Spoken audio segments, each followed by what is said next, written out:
I'm Snyder Shall. I've been teaching neuroanatomy for a lot of years, starting after I got my PhD in anatomy. Today we're going to be looking at the hippocampus and the connection of the fornix to the mammillary bodies.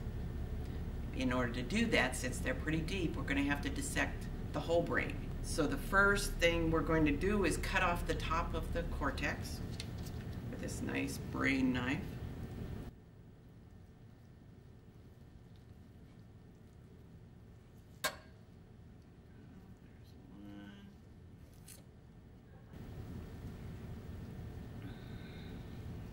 Make another slice.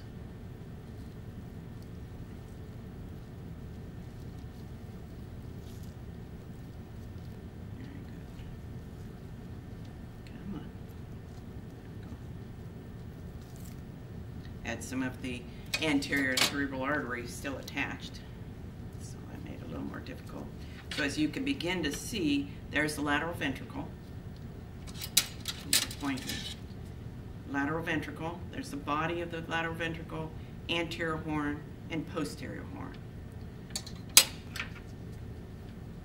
So if we move that dissection a little bit further forward, you can see that the anterior horn of the lateral ventricles goes all the way into the frontal lobe.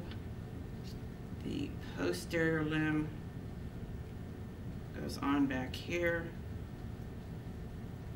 into the occipital lobe. You can see the choroid plexus as it's coursing over the top of the thalamus, and the glomus of the choroid plexus right there in the atrium of the lateral ventricle. So I said that was the thalamus. Then there is the head of the caudate. So the head of the caudate would have a tail that would continue on around this way. Let's see, I'm going to try to preserve the corpus callosum here a little bit and still cut off the other side so you can see better without cutting off my fingers. There we go. Okay. That's good. And I want to cut off the back around, continue on following the lateral ventricle into the temporal lobe.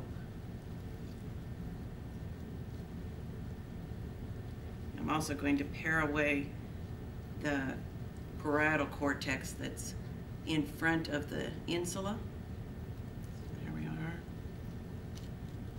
Get rid of some of the dura meninges.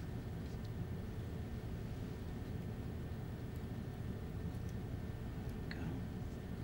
Okay, so now, of course, you can see there's the insula, there's the top of the temporal lobe, so that's where the hearing is. But we're going to remove some of that. So we're going to come on down here and cut off the superior temporal gyrus. Trying to make sure that I keep as much as I can. Okay. I need my glasses on again. There we are. Now I can see what I'm doing. There was the atrium of the lateral ventricle. The inferior horn is coming on down this way into the temporal lobe.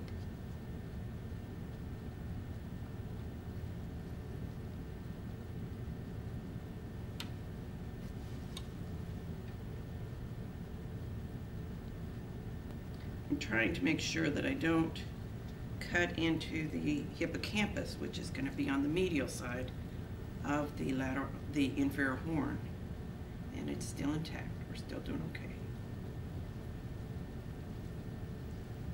Once you get down into here, this piece that I'm cutting off now is a piece of the amygdala. which is in the anterior aspect of the temporal lobe.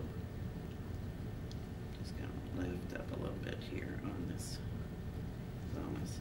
So this shiny little structure on the medial side of the inferior horn is the hippocampus. Somebody thought it kind of looked like a bear paw as you come down here because it has little indentations. If we did a coronal section into it, the Greeks thought it looked like a seahorse, which is why it's called the hippocampus. Kind of circular and has a tail to it. I'm just paring away a little bit of the corpus callosum. Okay, so once you have the hippocampus, it comes up here and it's pretty thick, and then it gets thinner. So you have the neurons are coming out of the hippocampus and forming this thick bundle called the fornix. Fornix is coming around. There's the thalamus in the, let's see if I can pare away more of this stuff.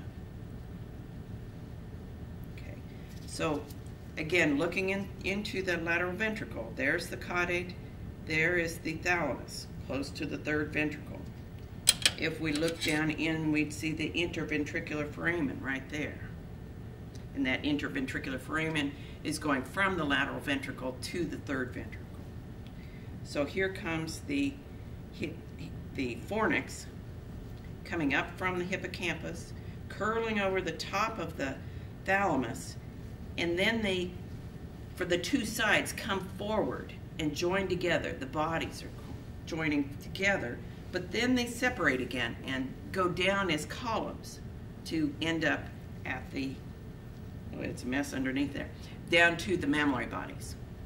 I'm going to cut the fornix right where it is going downwards in front of the interventricular foramen, and I'm going to try to lift it up. Just a minute. There it comes. Got to pare it away so it doesn't get injured. There it goes. Good. Good, good.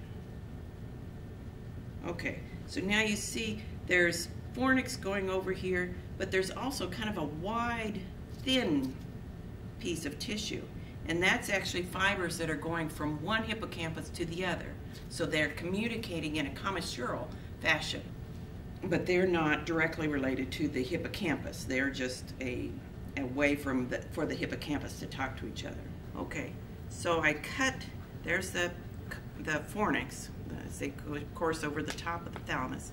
And then you can see these are the two columns of the fornix that are going deep. And right in front of the columns is this fiber right here. And that's the anterior commissure. And the anterior commissure is going from one temporal lobe to the other, carrying things like olfactory system. So just think of it as another way that the temporal lobe can talk to each other. So to review, we started out here in the hippocampus, which is more related to memory and putting an emotional connection to what you're hearing and what you're interested in, carried through the fornix, through the lateral ventricle, around the top of the thalamus. You can see the thalamus in the midline, the corpus callosum in front, but the columns of the fornix are diving down to end in the mammillary bodies on the ventral surface of the brain. To look at that on a model, there's the hippocampus. There's the hippocampus in the inferior horn of the lateral ventricle.